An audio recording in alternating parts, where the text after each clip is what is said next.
गोपिका जीवनस्मरणं गोविन्द गोविन्द।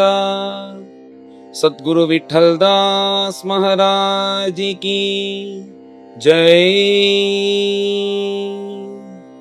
வைகுண்டவாசியா இருக்கக்கூடிய பிரபுவனுடைய வாமன அவதாரம் 18வது அத்தியாயத்துல 8வது ஸ்கந்தத்துல சொல்லப்பட்டிருக்கு. இந்த 18னாலே என்னன்னா அதுக்கு ஜெயம் அப்படின்னு பேரு. இந்த 18னுடைய நம்பருக்கு அந்த கடப்பயாதி சங்கியன்னு ஒரு சங்கிய, அது சங்கியில வச்சு பார்க்கும்போது ஜன்னு பார்த்தா 1 8ன்னு வரும். அப்படின்னா 18. 18ன்னா ஜெயம் அப்படின்னு பேர். பகவான் தேவர்களுக்கு ஜெயம் வாங்கி கொடுக்கறதுக்காக வாமனமூர்த்தி இந்த 18வது அத்தியாயத்துல ஆவிர்பாவம் ஆறார். அதுல உள்ளுக்குள்ள ரகசியமாக இந்த அத்தியாயத்துல இருக்கு. இந்த సాక్షాత్ బ్రహ్మదేవనే வந்து భగవాన్ స్తోత్రం பண்ணிட்டு పద్మంతో వక్షస్థలంలో మహాలక్ష్మితో చెప్పేటప్పుడు ఏమిటంటే నేను ఇప్పుడు మీకు బిడ్డగానే పుట్టాను, మీరు వెనకాల భవిష్యత్తులో మీరు నాకు పెళ్లి చేయాలి అని ఇంకో అమ్మాయిని చూడాల్సిన అవసరం లేదు, నా వక్షస్థలంలో ఎప్పుడు మహాలక్ష్మి ఉంది, మహాలక్ష్మిని వివాహం ఎప్పుడో చేసుకునేసినాను అని చెప్పేలాగా మహాలక్ష్మితో పాటు భగవంతుడు ఇలా ఆవిర్భావం అయ్యారంట ఆ కశ్యప ప్రజాపతి అదితి యొక్క గృహములో. ఆ భగవంతుని చూసిన వెంటనే వాళ్ళకి చాలా సంతోషం. ఇలాంటి ప్రభువు, ఎంత గొప్ప ప్రభువులు తనకు ఇలా అనుగ్రహం చేసి తన గృహంలో పుట్టారు కదా, అందుచేతం చాలా సంతోషించి భగవంతునికి జయా విజీభవ అని చెప్పి భగవంతుణ్ణి ఇలా ధారధారగా కన్నీటితో నమస్కారం చేసి ఇలాంటి భాగ్యం మాకిచ్చినారు. ఇలాగ ఎంతమందికి దక్కుతుంది భాగ్యం అనేది, భగవంతుని యొక్క తల్లిదండ్రులు అని అలాంటి భాగ్యాన్ని ఇచ్చిన మీకు నమస్కారం అంటూ ధారధారగా కన్నీరు కారుస్తూ భగవంతుడు చూసి ఇలా వాళ్ళు జయా విజయభవ అన్నారు. ఇప్పుడు భగవంతుడు అవతారం చేశారు కదా, భగవంతుడు ఇలాగా ఎప్పుడెప్పుడు అవతారం చేశారో అప్పుడు వాతావరణం, అక్కడ ఉండే వాతావరణం అంతా సుభిక్షంగా ఉంటుందంట. ఎలాగైతే అసురులు రాక్షసులు పుట్టేటప్పుడు ఆ సమయం లోకంలో అమంగళం అంతా జరుగుతుందో అలాగనే భగవంతుడు పుడితే సర్వమంగళం జరుగుతుంది. కానీ ఇప్పుడు భగవంతుడు కపట రూపంలోనే కదా వచ్చారు, అందుకోసం ఇది భగవంతుడని ఎవ్వరికి తెలియదు. కానీ అందరికీ చూస్తున్నారంటే మనస్సులో ఏదే ఒక అలాది అయిన ఆశ, ఆనందం అనేది మనస్సులో కలుగుతుంది. అది వామనమూర్తి యొక్క అవతారం వల్ల. అందుచేత అందరూ చాలా సంతోషంగా ఆనందంగా ఉన్నారు. కారణం ఏమని తెలియలేదు. పైనుంచి ఇక్కడ చూస్తున్నారంటే దేవతలకు మాత్రం తెలుసు కాబట్టి ఆ కశ్యప ప్రజాపతి యొక్క గృహంలో దేవతలందరూ పుష్పాంజలి చేస్తూ పైన నుంచి పుష్ప వర్షాన్ని కురిపించారు ఆ కశ్యప ప్రజాపతి యొక్క ఆశ్రమంలో ఆ వైకుంఠవాసి అయిన ప్రభువులు. అలా వైకుంఠవాసి అయిన ప్రభువులు జన్మించింది ఎప్పుడంటే భాద్రపద మాసం శుక్లపక్ష ద్వాదశి ఆ రోజు జన్మించారు. దీనికి విజయద్వాదశి అని కూడా ఇంకో పేరు. అదే ఇక్కడ ఓణం పండిగగా మనం వచ్చి ఇక్కడ అందరూ మనము దాన్ని జరుపుకుంటాం కదా, అది తిరువోణం అని అంటారు దాన్ని. అలాగా ఆ శ్రవణ నక్షత్రంలో భగవంతులు జన్మించారు భాద్రపద ద్వాదశి అన్ను అభిజిన్ ముహూర్తంలో. ఇలా దానికి విజయద్వాదశి అని కూడా పేరు. అలా భగవంతుడు పుట్టేటప్పుడు అన్ని గ్రహములు నక్షత్రంలో అనుకూలంగా ఉందంట. ఇప్పుడు భగవంతుడు పుట్టేటప్పుడు ఆ గురు శుక్రుడు ఇద్దరు, దేవగురు అయిన గురు, అసురగురు అయిన శుక్రులు ఇద్దరు ఉచ్చంలో ఉన్నారంట భగవంతునికి యొక్క కార్యసిద్ధికి అనుకూలం చేయాలని. అంతేకాకుండా మిగతా గ్రహములు నక్షత్రములు అన్నీ కూడా పుట్టేటప్పుడు సహకారం చేసేదానికి తన సొంత స్థాయిలో వచ్చి భగవంతునికి అనుకూలంగా వచ్చి కూర్చునిందంట. ఇలాంటి ప్రభువులు అవతారం చేసేటప్పుడు మనము కృతజ్ఞత చెప్పేలాగా ఇలాగా మనం ఉండాలి అంటే అన్ని గ్రహములు వచ్చింది అంటూ బ్రహ్మనిష్ఠులు వర్ణించారు. ఇలా వైకుంఠవాసి అయిన ప్రభువులు చూసి సంతోషపడుతూ ఉండేటప్పుడు వైకుంఠవాసి అదే మూర్తితో ఉండి పైన అవతార కార్యమంతా చేయలేరు కదా, అందుచేత పైన భగవంతుడు వామనావతారంగా చిన్న బ్రహ్మచారిగా ఒక 5-6 ఏండ్లలో ఉండే ఆ వయస్సులో భగవంతుడు మారారు. మారిన తర్వాత కశ్యప ప్రజాపతి ఇప్పుడు ఏమిటంటే భగవంతునికి సమయం లేదు, అందుచేత పైన మహాబలి దగ్గర వెళ్ళి యాచకం తీసుకొని దేవతాపక్షంగా కష్టపడే దేవతలకు రాజ్యాన్ని ఇవ్వాలి కదా భగవంతుని యొక్క సంకల్పం. అందుచేత పుట్టి 5 సంవత్సరాలు పెరిగి ఇవంతా సమయం లేదు కాబట్టి ఆ వైకుంఠ రూపాన్ని నుంచి తాను స్వయంగా 5-6 సంవత్సరంలో ఉండే ఒక బాలుకుడిగా మారారు ప్రభువులు. ఇప్పుడు అలా మారినారు కాబట్టి ఇప్పుడు బ్రాహ్మణ కుటుంబంలో పుట్టినందువల్ల ఈ బ్రాహ్మణ కుటుంబంలో పుట్టిన వాళ్ళకి ఉపనయన సంస్కారం అనేది చాలా అవశ్యం. ఎందుకంటే బ్రాహ్మణుడికి ద్విజుడు అని పేరు. ద్విజుడుని ఎందుకు పేరు అంటే ద్విజహ అని సంస్కృతంలో అంటారు, ద్విజుడు అని పేరు. ఇంకో జన్మ.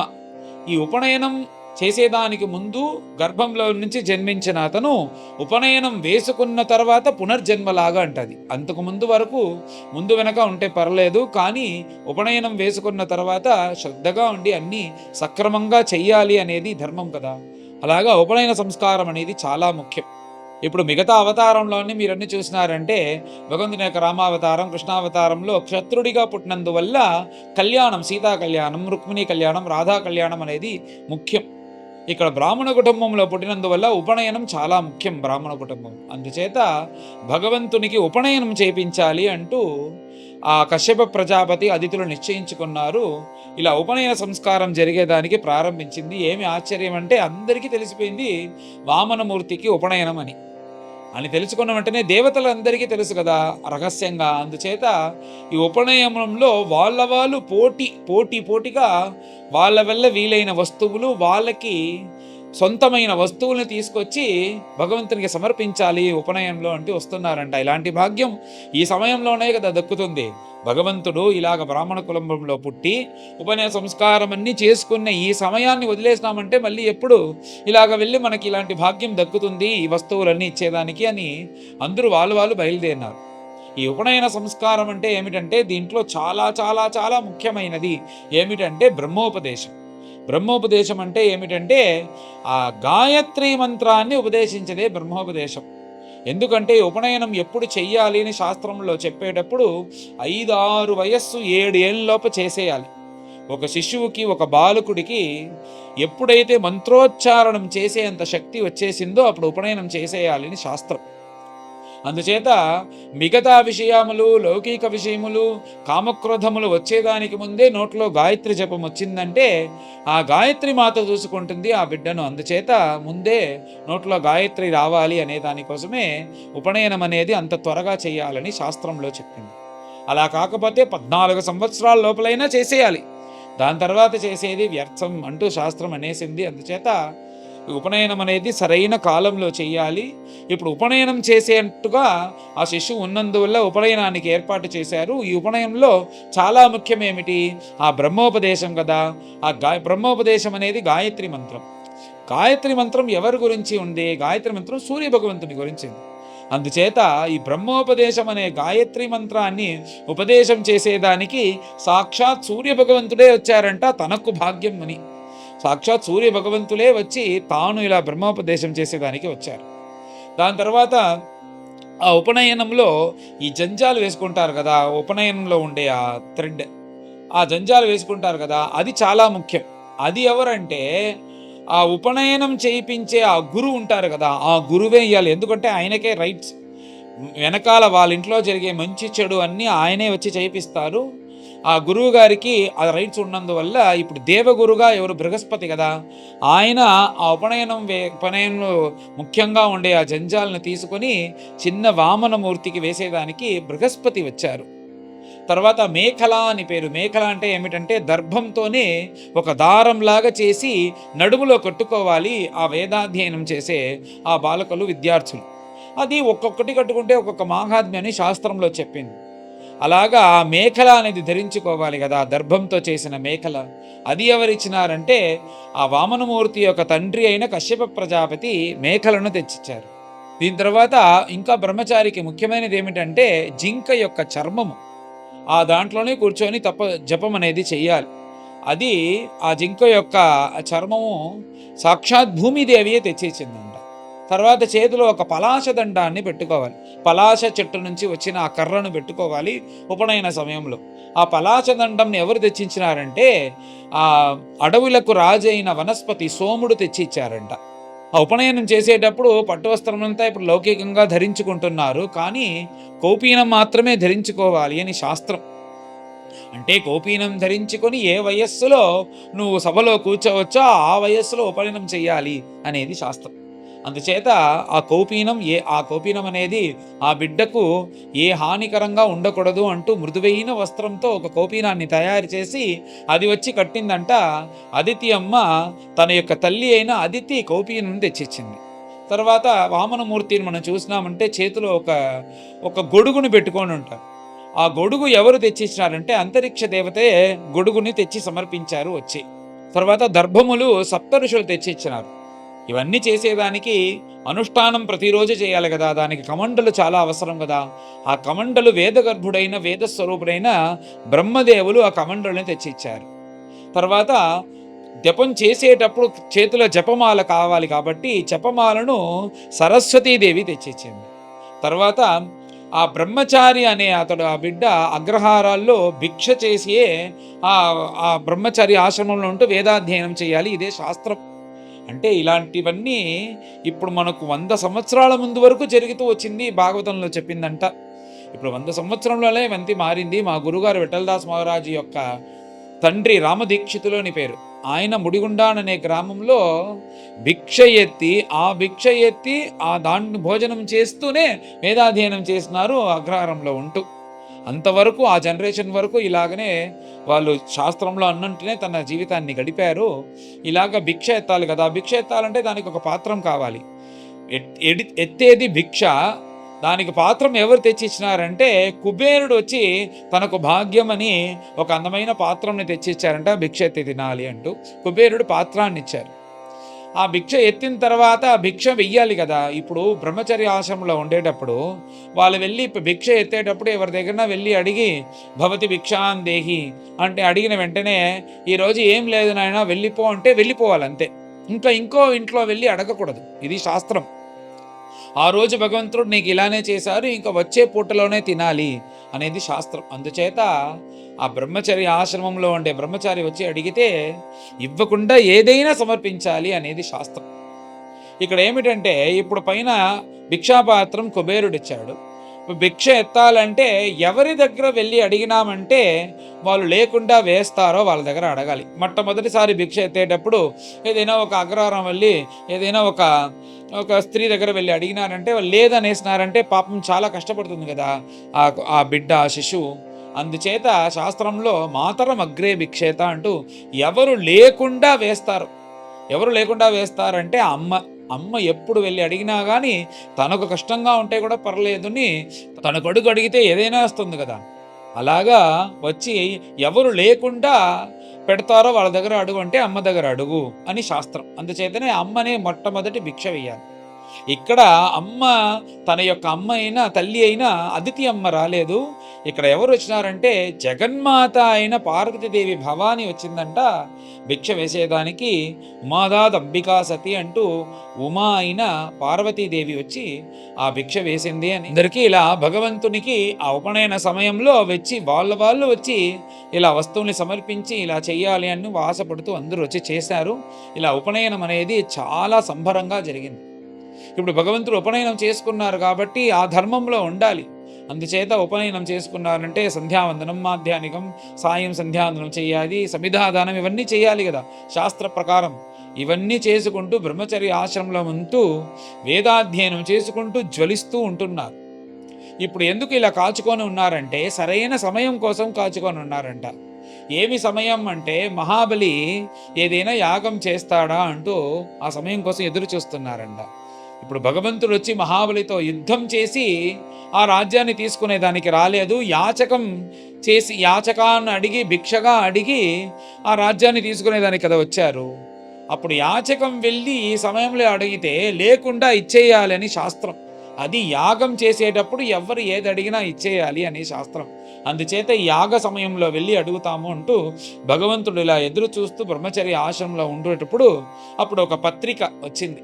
ఆ పత్రికలు చూస్తే ఒక ఇన్విటేషన్లో చూస్తే నర్మదా నది ఆ ఒడ్డున భృగుకచ్చం అనే ఈరోజు ఉండే భరూచ్ అనే ఒక నగరం ఇప్పుడుంది. ముందు భృగుకచ్చం అని పేరు దానికి. ఆ నది ఒడ్డున ఉండే భృగుకచ్చం అనే ఆ గ్రామంలో మహాబలి అశ్వమేధ యాగం భగవదర్పణ బుద్ధితో శుక్రాచార్య యొక్క అనుగ్రహంలో చేయబోతున్నారు అని పత్రిక వచ్చిన వెంటనే వామనమూర్తికి చాలా సంతోషం. దీనికోసమే కదా ఎదురు చూస్తున్నారు. వెంటనే వామనమూర్తి బయలుదేరారు అక్కడి నుంచి. ఎంత అందంగా చక్కగా కోపీనాన్ని ధరించి ఆ గొడుగుని చేతిలో పెట్టుకొని ఒక చేతిలో కమండలు, ఇంకో చేతిలో దర్భం, జపమాల, తర్వాత జింక యొక్క చర్మాన్ని పైన వేసుకొని ఉత్తన బ్రాహ్మణ లక్షణతో ఇలా భగవంతుడు బయలుదేరుతూ వస్తున్నారంట. అప్పుడు భగవంతుని చూసి అందరూ ఆశ్చర్యపడ్డారు దేవతలు, ఇంత అందమా అని. ఏ అవతారం ఎలా ఎత్తినా కానీ భగవంతుని యొక్క అందం కొంచెం కూడా తగ్గలేదే అంటూ ఇలా ఆశ్చర్యంగా చూస్తూ వస్తున్నారా.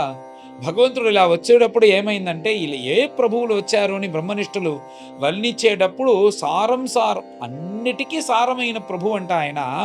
ఆయన అనుకుంటే ఏమైనా చేయొచ్చు, కానీ ఈ మహాబలిని హింసించకూడదు అంటూ యాచకం ఎత్తాలని అనుకున్నారే భక్తాభిమాని. ఎలాగ ఈ మహాబలి నుంచి యాచకం చేసి ఈ రాజ్యాన్ని తీసుకోవాలి అని ఆలోచిస్తూ వచ్చేటప్పుడు ఏమైందంటే, తాను సర్వశక్తుడు, తనలోనే ప్రపంచమంతా ఉంది అని మర్చిపోయారంట. అందుచేత మొత్త భారాన్ని భూమి పైన పెట్టినందువల్ల భూమి ఇలా అప్పుడప్పుడు కష్టపడుతూ ఉందంట. భగవంతుని యొక్క ధ్యాస ఇంకో చోట ఉన్నట్టు ఇలాగంతా నాటకం వేసుకుంటూ భగవంతుడు ఇలా వస్తున్నారంట అత్యద్భుతంగా, అతి తేజస్సుతో.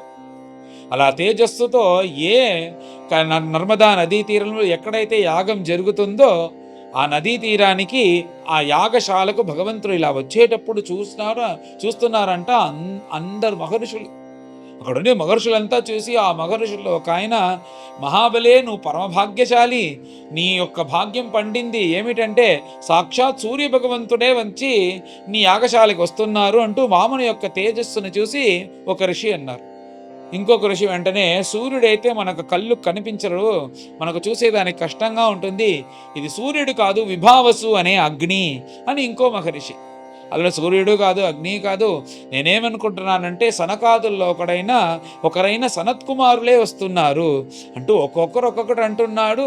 ఇలా అందరి దగ్గర అందరిని చూస్తూ అతి తేజస్సుతో మందహాస ముఖంతో భగవంతుడు వస్తున్నాడంట. ఇంత తేజస్సు ఉంది, కానీ లోపల ఏమంటే మాయా మానవకం హరిం అంటూ మనస్సులో ఏమిటంటే, ఎలాగైనా ఏం చేస్తే ఈ మహాబలి దగ్గర నుంచి రాజ్యాన్ని తీసుకుంటామంటూ ఇలా లోపల కపటంగా ఆలోచించుకుంటూ అతి తేజస్విగా మందహాసంతో అందరూ నవ్వించుకుంటూ భగవంతుడు అక్కడికి వచ్చారని బ్రహ్మనిష్ఠులు వర్ణించారు. ఇలా భగవంతుడు అలా వస్తూ ఉంటే ఏమి ఆశ్చర్యం అంటే, తేజసాంహి నవయ అంటూ గంగా తీరంలో ఇలా శుకాచార్యులు వచ్చేటప్పుడు ఆ శుకాచార్యుల యొక్క తేజస్సుతో తన తండ్రి అయిన వ్యాసదేవులు లేచి నిలబడుకున్నారు. ఆ వ్యాసదేవులైన గురు అయిన నారదులు లేచారంట ఆ శుకాచార్యులను చూసి.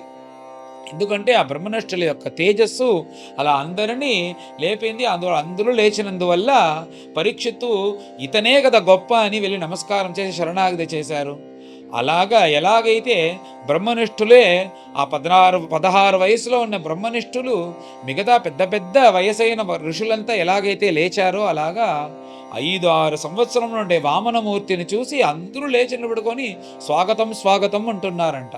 అంతేకాకుండా శుక్రాచారి వచ్చి పిలిచి స్వాగతం అన్నారంట. మీరు రావాలి, చాలా సంతోషం. ఇలాగ అందరూ రావాలి అంటే అక్కడ గార్గపత్యం, ఆగమనీయం, దక్షిణాగ్ని అని 3 అగ్ని ఉంది కదా, ఆ 3 అగ్ని లేచి నిలబడుకొని పిలుస్తుందంట, మీరు రావాలి అంటూ. అంతేకాకుండా మహాబలి ఎవరిని సాధారణంగా వెళ్ళి ఇలాగంటే ఉపచరించరంట. కొంచెం ఎక్కువ అహంభావం అతనికి. అందుచేత మహాబలి రాడు. కానీ అలాంటి మహాబలియే వచ్చి మీరు రావాలి అంటూ ఈ మా వామనమూర్తిని తీసుకొస్తున్నారంట. అంత ఆశ్చర్యం అందరికీ, మహాబలియే వచ్చి పిలుస్తున్నారని. ఎందుకంటే వామనమూర్తి యొక్క తేజస్సు ఇలా లోపలికి వచ్చారు. అలా వస్తూ ఉండేటప్పుడు మహాబలికి చాలా సంతోషం. ఏమిటంటే, మీరు వచ్చినందువల్ల మా పితృదేవతలందరూ సంతోషపడ్డారు. పితృదేవతలు ఎవరంటే ప్రహ్లాద స్వామిని అంటున్నారు. ఇతని సాధారణంగా శాస్త్రంలో ఎవరైనా మహాత్ములు మన ఇంటికి వచ్చినారంటే మన పితృదేవతలంతా సంతోషపడతారు అనేది శాస్త్రం. కానీ ఇక్కడ అనేటప్పుడు ఏమిటంటే, ఇక్కడ పితృలు ఎవరంటే తన యొక్క తాత అయిన ప్రహ్లాద స్వామి సంతోషపడతారు కదా, దాన్ని మనసులో పెట్టుకుంటున్నారంట. ఎందుకంటే ప్రహ్లాద స్వామి కోసం నరసింహావతారం ఎత్తుకొని భగవంతుడు వచ్చారు. ఇప్పుడు మహాబలి కోసం వామనంగా వచ్చారు భగవంతుడు. అలాగా మీరు వచ్చినందువల్ల మా పితృలందరూ సంతోషపడుతున్నారంటూ సూక్ష్మంగా ఉంది ఇవన్నీ విషయాలు. అద్యస్విష్ట కృతరయం అంటూ మీరు వచ్చినందువల్ల ఈ యాగం అనేది పరమ పవిత్రంగా అయింది. ఎందుకంటే ఇలాగ మనం ఏదైనా సత్కార్యం చేసేటప్పుడు భగవంతుడో మహాత్ములో ఇలాగ వచ్చినారంటే మనం పిలవకుండా అది భగవత్ సంకల్పం, భగవంతుడు అది స్వీకరించారు అనేదానికి గుర్తంట. అలాగా ఈ మహాబలి వెళ్ళి వామనమూర్తి రావాలి అంటే పిలవలేదు.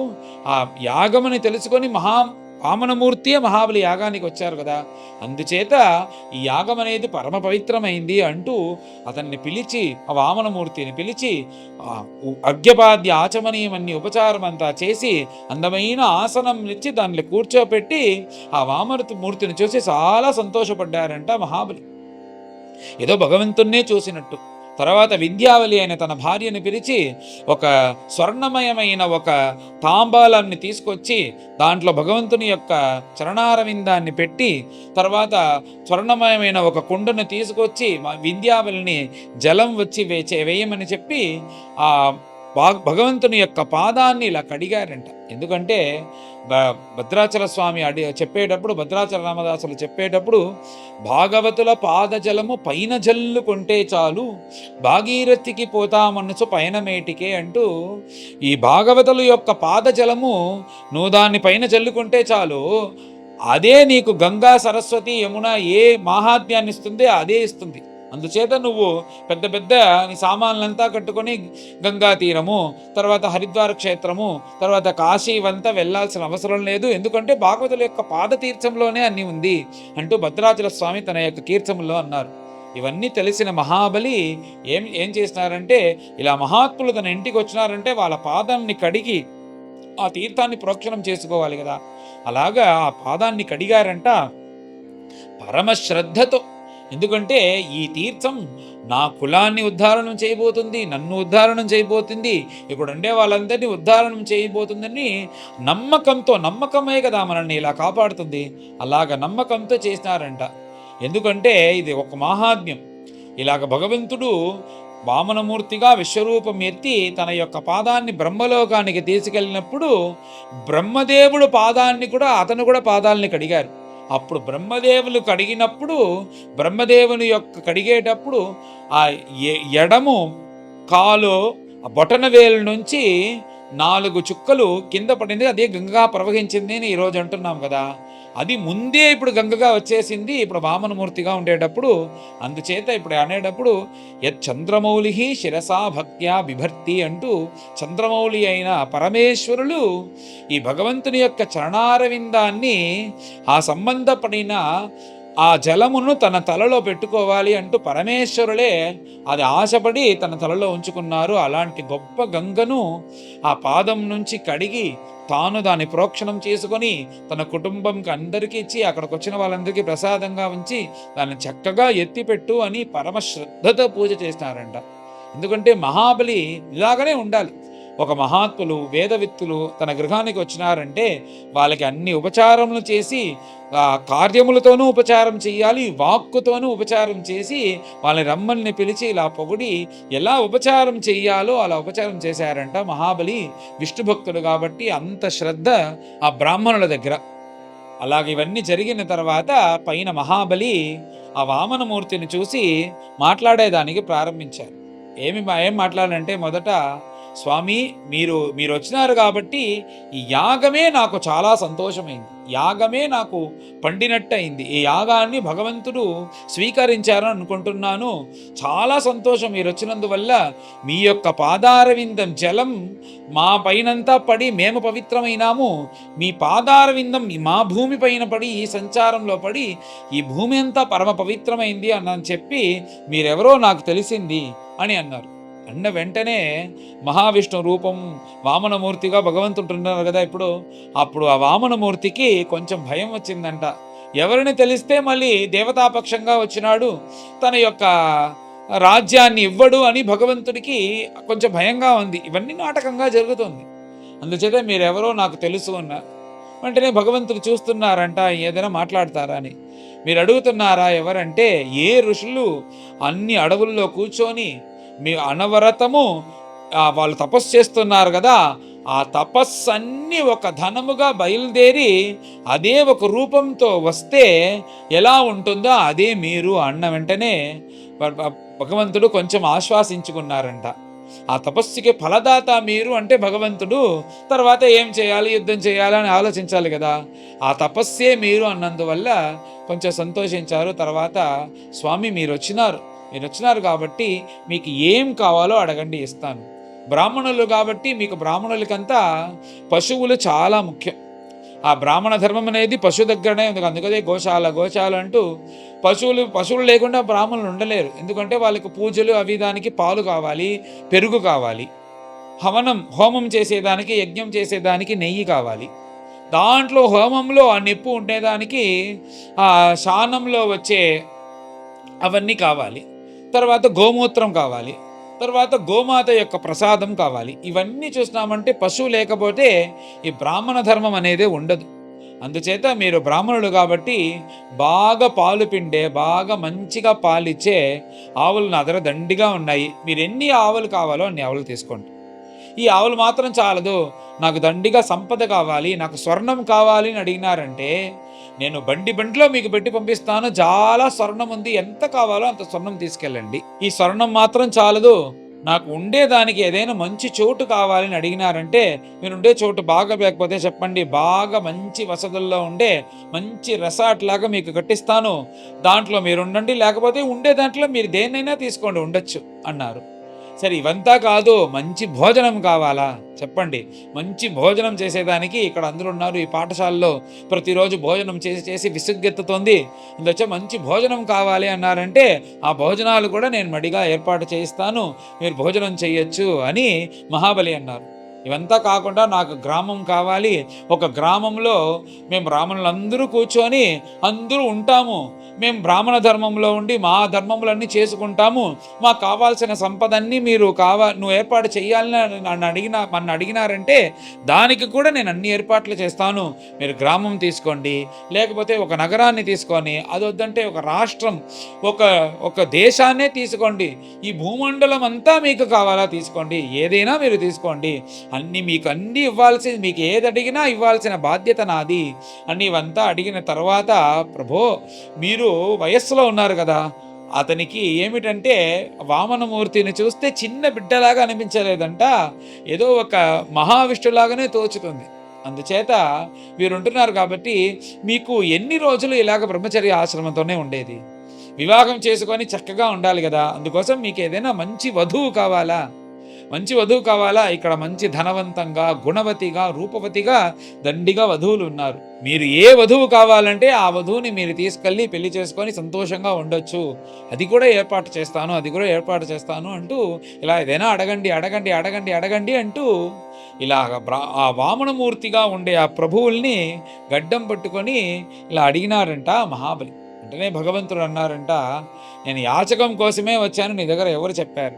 వెంటనే మహాబలి, స్వామి మీరు తప్పుగా అనుకోకూడదు, యాచకం కోసం వచ్చినారని మీ ముఖమే అంటుంది. ఎందుకంటే భగవంతుడైనా కానీ యాచకానికి వెళితే ముఖం మారిపోతుందంట. అలాగ వెళ్ళిన వెంటనే అదంతా వద్దు స్వామి, మీరు ఏదైనా తీసుకోండి, ఎందుకంటే మీరు పాత్రభూతోసిమి బ్రహ్మన్, మీరు పాత్రభూతులు. దానస్య కాలమాఖ్యాగిని యక్ష ప్రశ్నం అడిగినప్పుడు సత్పాత్రం ఎత్ర లభ్యతే అని అన్నారు కదా. ఎప్పుడు దానం చేసేదానికి సరైన కాలం అంటే అక్షయ తృతీయ రోజా, లేకపోతే సూర్యగ్రహణ పుణ్యకాలమా, చంద్రగ్రహణ పుణ్యకాలమా, లేకపోతే పౌర్ణమి నాడా, ఇవన్నీ కాదు, సత్పాత్రం ఎప్పుడు దక్కుతుందో అదే సరైన రోజు అంటూ. సత్పాత్రం దక్కదు కదా, నువ్వు ఆ రోజు చూసుకుంటూ ఉండేటప్పుడు ఈ బ్రాహ్మణుడు వెళ్ళిపోతే, అందుచేత సత్పాత్రం నాకు ఇప్పుడు దక్కింది, అందుచేత మీరు ఏది కావాలో అది అడగండి, అన్నీ ఇస్తాను అంటూ ఇలా ప్రార్థన చేసి అడిగారు మహాబలి. ఇలాగ మంచి మనస్సు, గొప్ప కుటుంబంలో పుట్టినందువల్ల ఇంత ఉపచారం చేసి ఆ బ్రాహ్మణుల్ని ఎలాగ చూసుకోవాలో అలా చూసుకొని ఉపచారం అన్నీ చేసి ఏం కావాలని అడిగే గొప్ప మనసు మహాబలికి. ఇలా మహాబలి అడిగినారనే దాంతో ఈ అధ్యాయం అనేది పూర్తవుతుంది. పైన అందరం కలిసి దీన్ని పారాయణం చేస్తాం.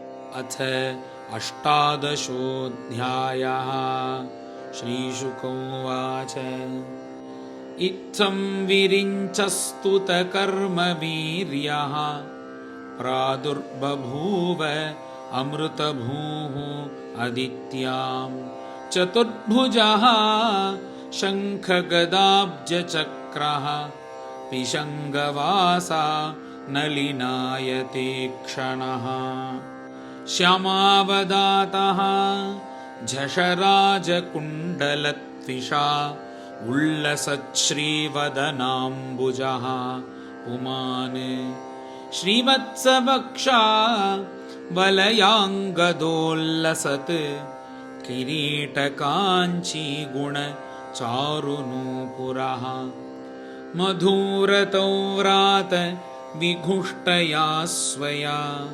विराजितः श्रीवनमालया हरिः प्रजापतिः वेश्मतमस्वरोचिषा विनाशयन् कण्ठनिविष्टकौस्तुभः दिशः प्रसेदुः सलिलाशयास्तदा प्रजाः प्रहृष्टा ऋतवो गुणान्विताः द्यौरन्तरिक्षं क्षितिरग्निजिह्वा गावो द्विजाः संजहर्षुः नगाश्च श्रोणायां श्रवणद्वादश्यां मुहूर्ते अभिजिति प्रभुः सर्वे नक्षत्रताराद्याः चक्रुः तज्जन्म दक्षिणम् द्वादश्यां सविता तिष्ठत् मध्यन्दिनगतो नृपा विजया नाम सा प्रोक्ता यस्यां जन्म विदुर्हरेः शङ्खदुन्दुभयो नेदुः मृदङ्गपणवानकाः चित्रवादित्रतूर्याणां निर्घोषः तुमुलो अभवत् प्रीताश्च अप्सरसो नृत्यन् गन्धर्वप्रवराजगुः तुष्टुवुः मुनयो देवाः मनवः पितरोऽग्नयः सिद्धविद्याधरगणाः स किं पुरुषकिन्नराः चारणा यक्षरक्षांसि सुपर्णा भुजगोत्तमाः गायन्तः अतिप्रशंसन्तः नृत्यन्तो विबुधानुगाः अदित्या आश्रमपदं कुसुमैः समवाकिरन् दृष्ट्वादितिस्तं निजगर्भसम्भवं परं पुमांसं मुदमापविस्मिता गृहीतदेहं निजयोगमायया प्रजापतिश्चाह जयेति विस्मितः यत्तद्वपुर्भाति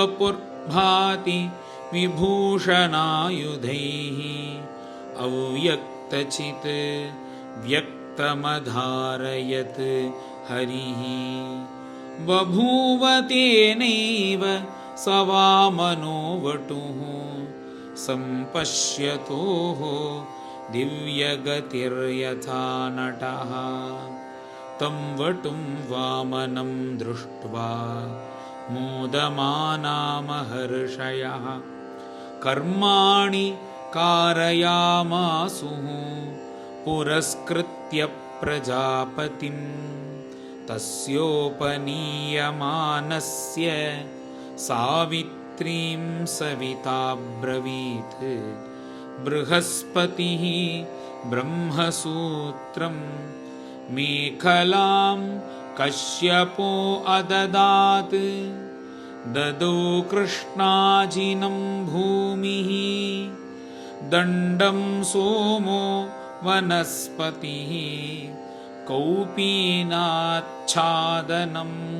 माता द्यौश्छत्रं जगतः पतेः कमण्डलुं वेदगर्भः कुशान् सप्तर्षयो ददुः अक्षमालां महाराज सरस्वती अव्ययात्मनः तस्मायित्युपनीताय यक्षराट् पात्रिकाम् अदात् भिक्षां भगवती साक्षात् उमादात् अम्बिका सती सब्रह्मण्येन ब्रह्मवर्चसेनैव सभां सम्भावितो वटुः ब्रह्मर्षिगणसञ्जुष्टाम् अत्यरोचत मारिषः समिद्धम् आहितं वह्निं कृत्वा परिसमूहनम् परिस्तीर्य समभ्यर्च्य समिद्भिः अजुहोद्विजः श्रुत्वाश्वमेधैः यजमानमूर्जितं बलिं भृगूनाम् उपकल्पितैस्ततः जगाम तत्र अखिलसारसंभृतः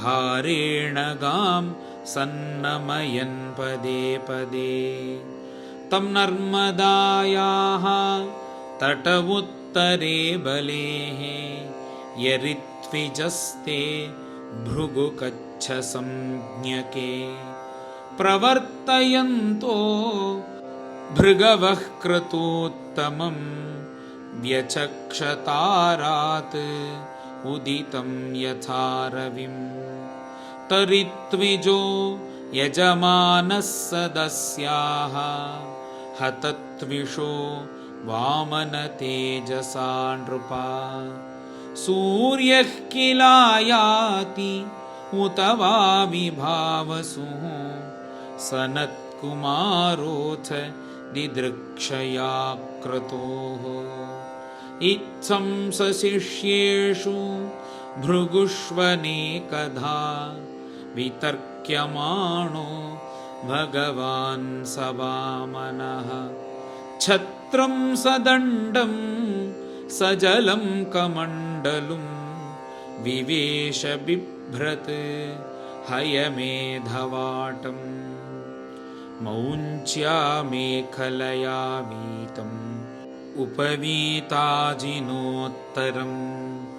जटिलं वामनं विप्रं मायामाणवकं हरिं प्रविष्टं वीक्ष्य भृगवः सशिष्यास्ते सहाग्निभिः प्रत्यगृह्णन् समुत्थाय संक्षिप्ताः तस्य तेजसा यजमानः प्रमुदितः दर्शनीयं मनोरमं रूपानुरूप अवयवं तस्मै आसनमाहरत् स्वागतेन अभिनन्द्याथ पादौ भगवतो बलिः अवनिज्य अर्चयामास मुक्तसङ्गमनोरमं तत्पादशौचं जनकल्मषापहं सधर्मवित् मूर्ध्न्यदधात्सु मङ्गलम् यद्देव देवो गिरिशश्चन्द्रमौळिः दधारमूर्ध्ना परया च भक्त्या बलिरुवाच स्वागतं ते नमस्तुभ्यं ब्रह्मन् किं करवाम ते ब्रह्मर्षीणां तपः साक्षात् मन्ये त्वार्य वपुर्धरम् अद्य नः पितरस्तृप्ताः अद्य नः पावितं कुलम् अद्य स्विष्टः क्रतुरयं यद्भवान् आगतो गृहाण अद्याग्नयो मे सुहुता यथा विधि द्विजात्मज त्वच्चरणावने जनैः हतां हसो वार्भिरियं च भूरहः तथा पुनीता तनुभिः पदैस्तव यद्यद्वठो वाञ्छसि तत्प्रतीच्छ मे त्वामर्थिनं विप्रसुतानुतर्कये गां काञ्चनं गुणवद्धाममृष्टं तथान्नपेयम् उत वा विप्रकन्याम् ग्रामान् समृद्धान् तुरगान् गजान् वा रथांस्तथार्हत्तमा सम्प्रतीच्छ। श्रीहरये नमः।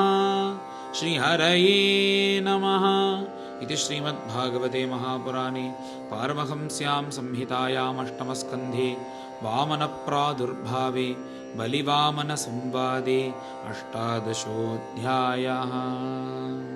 गोपिका जीवनस्मरणं गोविन्द गोविन्द। सद्गुरु विठ्ठलदास महाराज की जय।